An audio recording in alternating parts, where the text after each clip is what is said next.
Como te dije, yo lo encuentro confuso, muy confuso al presidente de la República. El discurso de posesión es un discurso al que hay que leer entre líneas. Es un discurso en el cual el presidente de la República, lamentablemente, desliza frases con las cuales se puede entender. Ejemplo, la situación de la integración a la Alianza para el Pacífico. Eso ya es neoliberalismo puro, ¿no? Ahí sin vueltas. Pero esa parte nos sorprendió, digo. A mí no me sorprendió eso. No, me imagino que nada. a ti tampoco.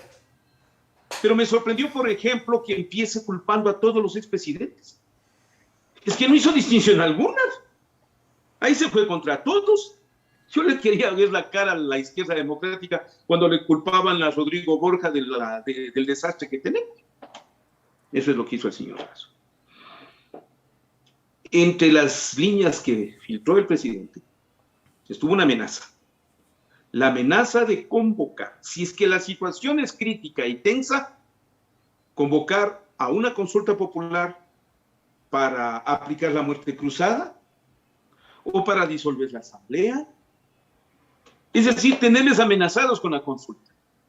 Mientras él trata de hacer lo que quiere hacer desde su gobierno. De manera que advertidos están, ¿no? No sé cómo lo va a hacer, pero con una amenaza. Luego ir al palacio y encontrarse con el presidente ya tomando decisiones.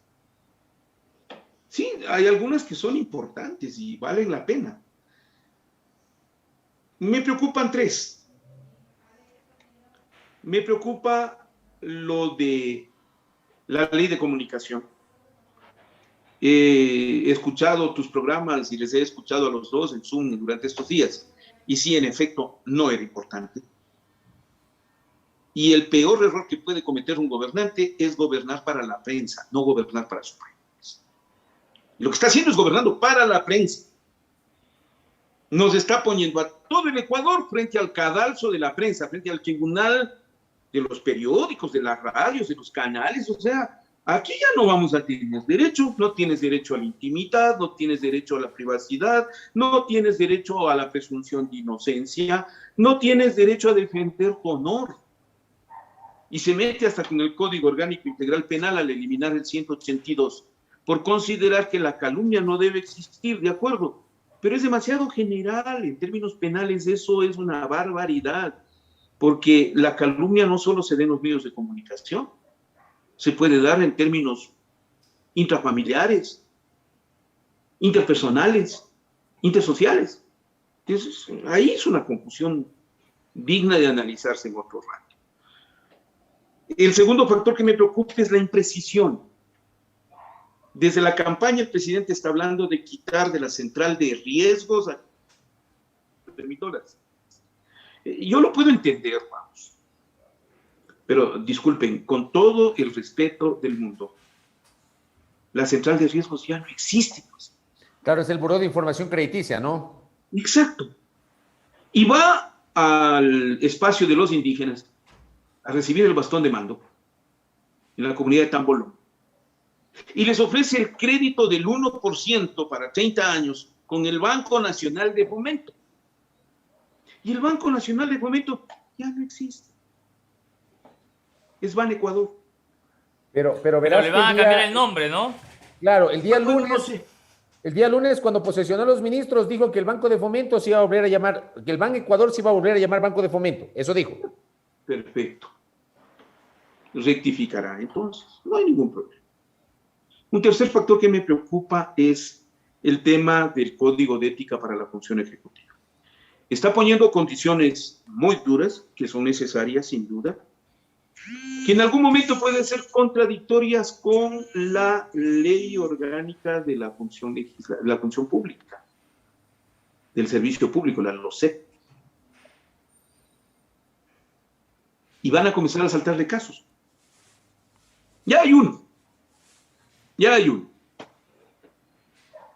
La posible nominación de una persona como viceministra de un ministerio, que es sobrina de la ministra de ese ministerio.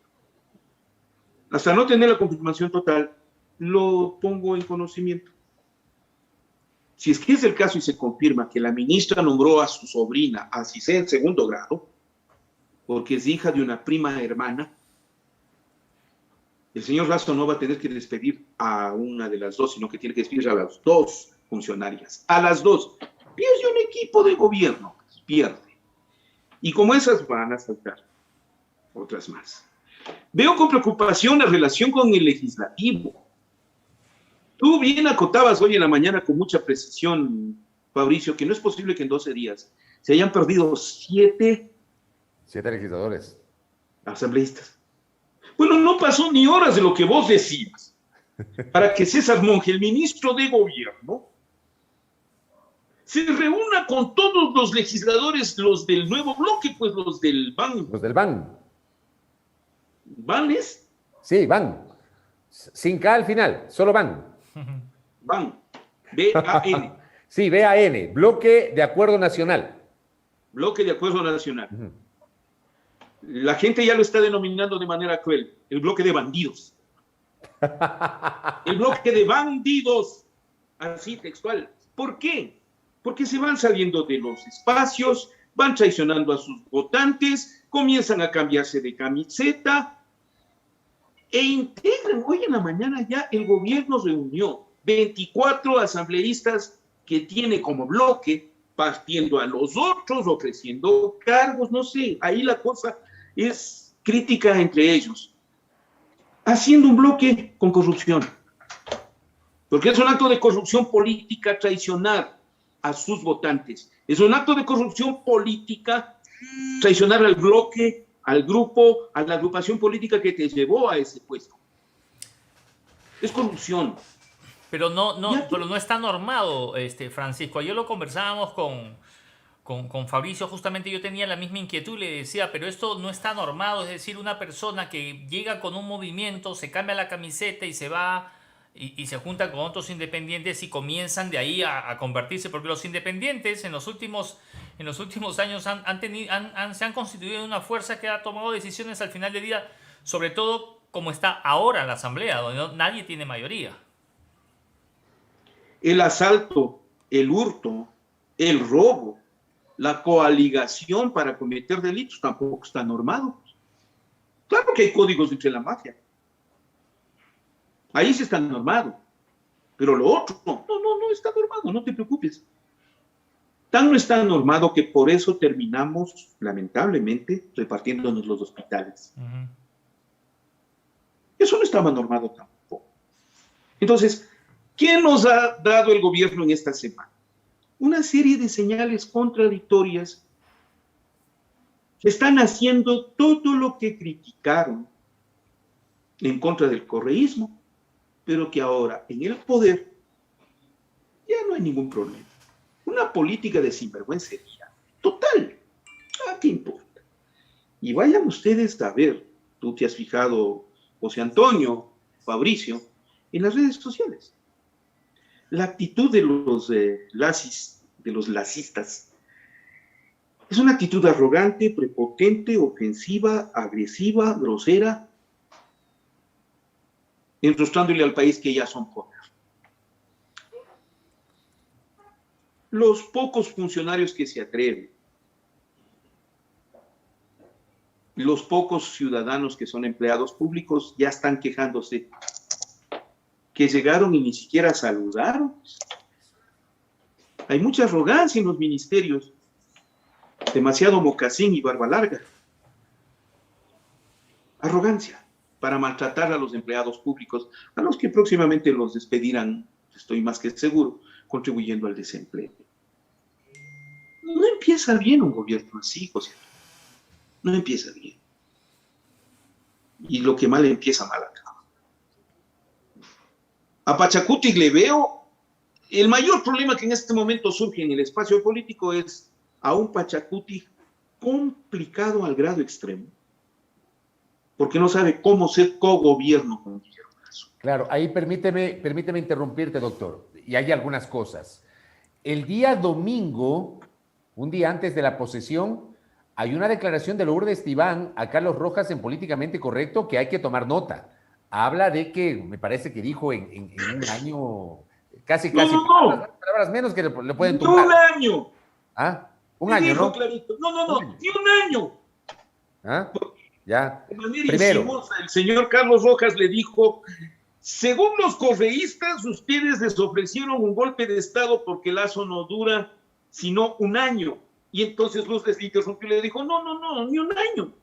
Si no cumple exacto. socialmente, si Ya, no se ahí tienes un elemento. Tienes un elemento. Dos, en contrapartida, el discurso de Guadalupe Llori el día lunes en el acto de posesión, donde digamos, uno entendería que en cambio hay una especie de romance, de matrimonio, de armisticio, no sé cómo se le puede llamar a eso. O sea, en contrapartida. Pero resulta que hoy entrevisto a la asambleísta Dina Farinango, que es integrante de Pachacutic, que es vicepresidenta de la Comisión de Justicia, y me dice, por si acaso, nosotros no tenemos cogobierno con Lazo, no se equivoquen, la alianza solamente era para estructurar la asamblea. O sea, tienes discursos contradictorios de la gente de Pachacutic, Francisco. Es que ahí tienes un problema bien grave. ¿Cuál ha sido el discurso de Pachacutic en los últimos 25, 27 años que tiene de fundación? Ha sido un discurso antipoder. Y resulta que ahora le ves a su representante, Guadalupe Llori, que no es indígena, es mestiza, tomándose el poder, pues, en la representación de la entrega de la banda presidencial al presidente. La Guadalupe, yendo con él a la comunidad indígena a recibir el bastón de mando. Entonces, el problema que tienen en este momento Pachacutic es explicarle a su gente el pacto que acaban de tener con Guillermo Lazo. ¿Por qué está Guadalupe Llori en el poder? Es grave. Explicar eso es muy difícil. En una especie de comunidad autónoma, la que conforma la agrupación de Pachacutic, que ha estado siempre en contra del poder y ahora está en el poder. Y ahora está junto al presidente al que siempre le combatieron por banquero, al que hasta hace 4 o 5 semanas atrás, figura a la cual le combatían y le acusaban de un fraude contra uno de los suyos. ¿Cómo explicas eso ahora? ¿Cómo explicas la expulsión de Mireya Pazmiño? Eso te iba a preguntar. A Mireya Pazmiño le expulsan porque había un acuerdo político con Creo. Ese acuerdo político implicaba, pero me refiero, digamos, al contexto de la administración legislativa. Ese acuerdo político implicaba que elijan a Diego Ordóñez presidente de la Comisión de Régimen Económico. Resulta que Mireya Pazmiño, que debió haber votado por Diego Ordóñez, resulta que vota por sí mismo y suma 5 votos con el correísmo y con el Partido Social Cristiano. Ella accede a la presidencia de la Comisión de Régimen Económico, que es probablemente la comisión, en este contexto, la comisión más importante de la Asamblea Nacional por todo lo que se ve en el económico, y Pachacutic le da la espalda, la separa, la expulsa del bloque y anuncia el inicio del proceso de separación del movimiento. ¿Cómo leemos eso, Francisco? Como inexplicable. Entonces no lo leemos. Tan confuso como el discurso del señor Guillermo Lazo, tan confuso como el discurso de Guadalupe Llori en el momento en que recibe la presidencia de la Asamblea y dice: gracias, señor Guillermo Lazo, por permitir que Pachacutic llegue a la presidencia de la Asamblea. Es decir, le estaba entregando la Asamblea. ¿Eso no es injerencia de funciones? ¿No criticaban eso? ¿No era caudillesco? Claro que lo es. Y es tan caudillesco como el hecho de expulsar a la señora Mireya Pazmiño. Es un acto agresivo. Caudillesco. Atrabiliario. ¿Cómo le explicas entonces a la gente que no estás con Lazo, pero a la gente que se pone en contra de Lazo, le expulsas, le botas, le humillas y le sacas? No, eso no tiene explicación. Ahora, y lo mismo le está pasando. Lo mismo le está pasando a la izquierda democrática, ¿eh? Por lo que les dije. Empezaron por el discurso acusándole a Rodrigo Borja de haber sido uno de los causantes de la tragedia. Y luego, con la asambleísta Amapola. ¿Cuál? La asambleísta de la izquierda democrática. Amada Ortiz, la de Santo Domingo. Amada Ortiz.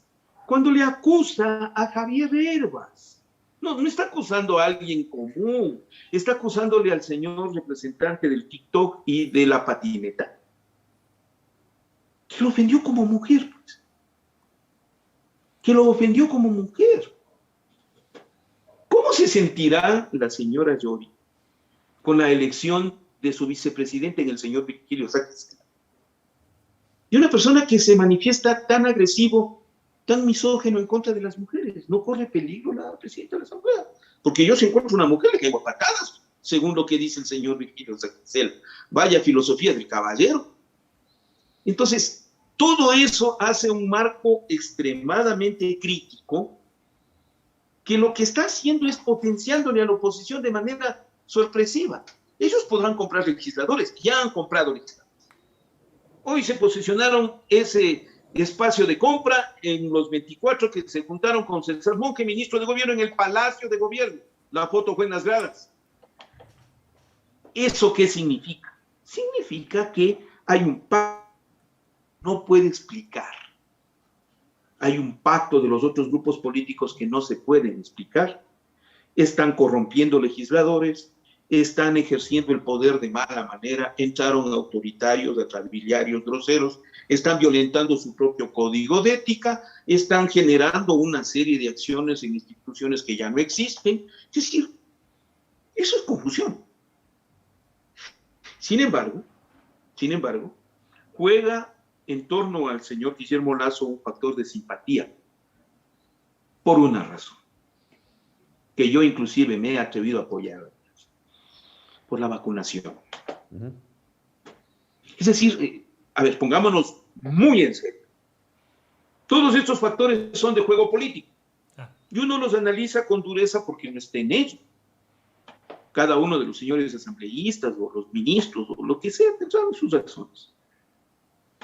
Pero la vacunación no. Ese sí es un problema de país. No tienen ni idea la sensación de seguridad que requiere la gente para vacunarse, para enfrentar una enfermedad que ya nos va llevando año y medio, que no podemos trabajar, que no podemos reunirnos, que no podemos juntarnos, que no podemos normalizar nuestra vida. Eso es urgente. Y si el presidente satisface esa necesidad, ese será un factor muy importante para él y el proceso de poder. Ahora, pero tengan cuidado que también eso es cuchillo de doble filo. Una falla, un acto de corrupción, una vacuna vendida, un mal funcionamiento en algún lado del proceso de vacunación y el presidente las va a ver bien feas.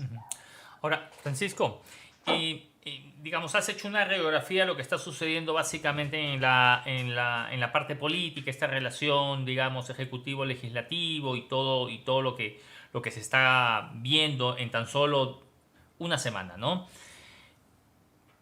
Pero hablemos también de la parte económica, ¿no? El gobierno de Lasso va a tener que financiar 11.600 millones de dólares para obviamente, al menos conducir los destinos del Ecuador sin preocupación, pero ese dinero no lo hay. Se dice que hay un déficit o va a haber un déficit de 5.000 millones de dólares. Entonces, las vacunas, digamos, si el plan de vacunación de Lasso es exitoso, eso no va a impedir de que la gente, digamos, reaccione ante esta renegociación que tendrá que hacer con el Fondo Monetario Internacional, ¿no? Tendrá que ver qué hace con el tema de impuestos. La recaudación tributaria ha bajado 10% en el último año. Es decir, si la gente no paga impuestos, no hay cómo financiar el presupuesto. Y si no hay cómo financiar el presupuesto, pides plata afuera o tienes que hacer algo adentro. Sí preocupa. Preocupa porque si tu principal asesor económico, tu consejero presidencial, Aparicio Caicedo, te clama que evadir impuestos es ético, cóbrale los impuestos a la gente. Pero si tu consejero está diciendo que evadir impuestos es normal. Pero tú no le compras la explicación de Aparicio Caicedo diciendo que eso escribió hace años y que incluso su propia visión ha cambiado. ¿No le compras ese argumento?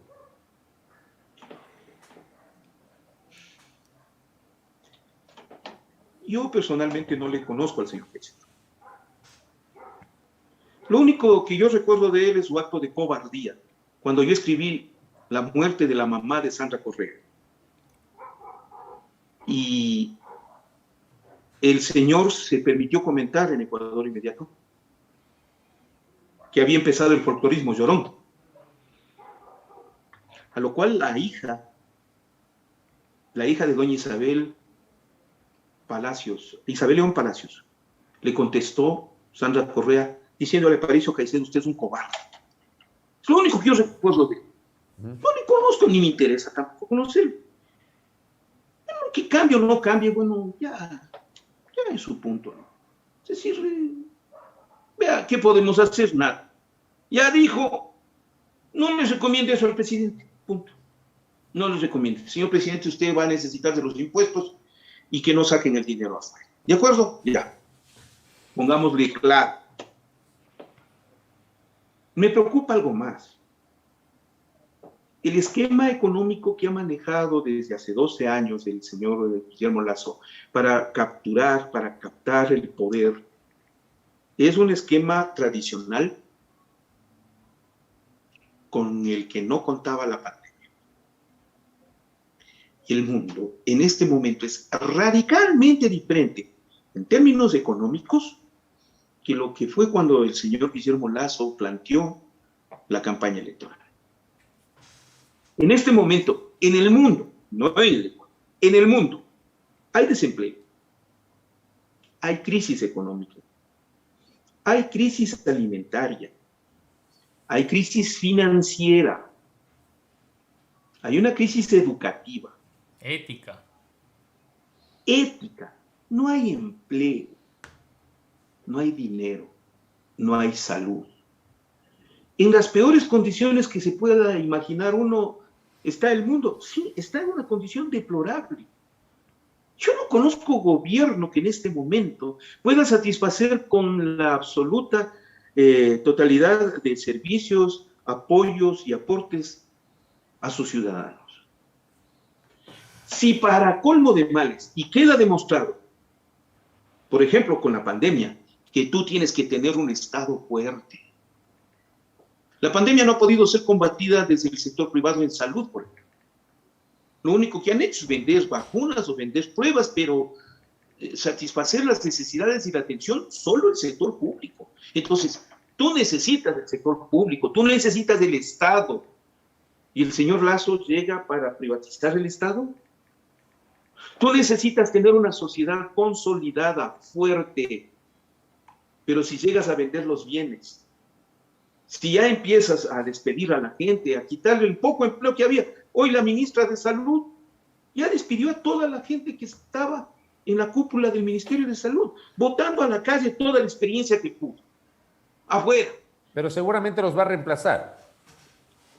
Sí, pero tú tienes idea lo que esto significa hasta poder enlazar ese conocimiento que existe. Pero no ha sido una práctica, empleado y empleado. Francisco, eso no ha sido una práctica en todos los ministros que llegan y renuevan a todo el jerárquico superior. Ya, a ver, pongámonos en ese plano, sí, es cierto.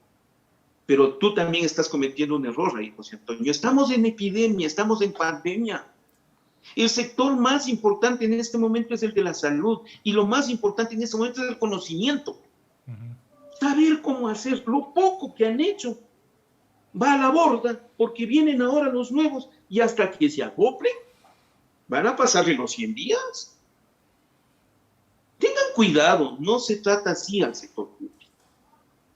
Ahí hay experiencia, ahí hay conocimiento, ahí hay información que no se puede desechar porque llega el nuevo ministro, llega el nuevo gobierno y aquí se refunda todo. La pandemia está enseñando que en el Ecuador, al menos, y en el mundo en general, tenemos que unir, solidarizarnos. Si no, no salimos.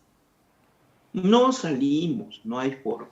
Entonces, Guillermo Lasso debe entender que entró en un mundo en pandemia, que le tocó el gobierno en la peor crisis mundial de la economía. Yo le pongo un ejemplo muy claro, y eso lo va a entender el señor presidente, porque él está acostumbrado a manejar un banco. Todos les debemos a los bancos. yo como todos somos deudores de los bancos. Y estamos en problemas para pagar a los bancos, ¿verdad? Correcto, estamos en problemas. Pero los bancos también están en problemas porque como la gente no les paga, están quedándose sin liquidez. O van a tener que iniciar las acciones legales. Entonces vienen los abogados y proceden, ¿qué? A los embargos de bienes, que es lo que toca, la dación en pago de bienes. ¿Qué van a hacer las instituciones financieras con una cantidad de casas, de carros, de bienes, de muebles, de inmuebles y demás, cuando lo que necesitan es dinero? Porque ese es un negocio y hay que entenderlo así. Esa es una crisis financiera que nadie ha hablado. ¿Cómo va a ser frente a ese tema? Esto va más allá del manejo del Estado. En un minuto para cerrar. Esperamos los 100 días, ese es el tiempo, ese es el número mágico, 100, esperamos los 100 días. Con eso cierro, Francisco, un minutito, por favor. No. ¿Quién dijo lo de los 100 días? Digamos que es una tradición, yo te pregunto. ¿Ah? ¿Y por qué tengo que respetar los 100 días, te dice la gente? A ver, dime, dame una razón. ¿Cuánto debemos esperar entonces? ¿Cuánto debemos esperar? ¿Cuánto se debería esperar? A ver, el señor Guillermo Lasso ofreció en 100 minutos. Twitter del 5 de julio del 2019. En 100 minutos. Ya corrió tiempo. No, el viento ya corrió de lejos. La gente no está para esperar. En este momento, partes o soluciones de amague. La gente sí está resentida de ver, por ejemplo, lo que está pasando en la Asamblea. Pachacuti tiene un conflicto interno en este momento muy serio. La gente necesita empleo y tiene esperanzas en la vacuna. Señor presidente Lasso, no le vaya al país con la vacunación. Esa será su mejor fuerza, fortaleza. Y el país, esa a la larga es su gran expectativa. La vacunación tiene que salir perfecta. No puede fallar. Correcto. De eso depende todo. Correcto. Doctor, te comprometo para en el futuro volver a tener un contacto contigo y seguir analizando los temas asociados a la política y a la gran agenda nacional. Un abrazo, doctor Francisco Herrera. Siempre me reclaman los colegas por qué solo doy entrevistas con Fabricio Vela. Pero aquí primera vez que viene en un año, ¿eh? Ya tenemos un año en Zoom, primera vez que nos acompaña. No, pero no es eso. Yo personalmente tengo mucha reticencia a las entrevistas que no sean en vivo, sin edición y sin tergiversación. Soy periodista también y sé lo que es eso. De manera que, más bien gracias, siempre gracias. Y sí, es la primera vez y van a haber muchas más. Gracias, José Antonio. Gracias. Primera, pero no la última. Gracias. Francisco Herrera Arauz, aquí en Suma al Día.